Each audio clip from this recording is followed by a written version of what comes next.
കുത്തുകുഴിയിൽ നിയന്ത്രണം വിട്ട ലോറി മതിലും വൈദ്യുതി പോസ്റ്റും ഇടിച്ചു തകർത്തു. സമീപകാലത്ത് നിരവധി അപകടങ്ങളാണ് ഇവിടെയുണ്ടായത്. കുത്തുകുഴി സെന്റ് ജോസഫ്സ് പള്ളിക്ക് സമീപത്തെ വളവിലാണ് ലോറി അപകടത്തിൽപ്പെട്ടത്. നിയന്ത്രണം വിട്ട ലോറി റോഡിൽ നിന്നും മാറി വൈദ്യുതി പോസ്റ്റും സമീപത്തെ വീടിന്റെ മതിലും തകർത്താണ് നിന്നത്. ലോറി ഡ്രൈവർ പരിക്കില്ലാതെ രക്ഷപ്പെട്ടു.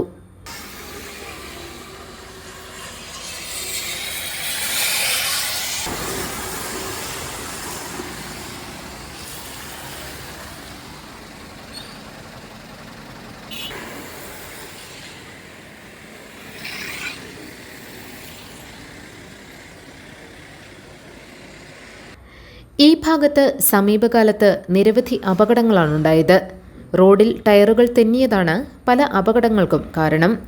മഴ പെയ്ത് റോഡ് നനഞ്ഞാൽ ടയറുകൾ വഴുതിപ്പോകുന്നതായി ഡ്രൈവർമാർ പറഞ്ഞു. GTV news, Kothamangalam.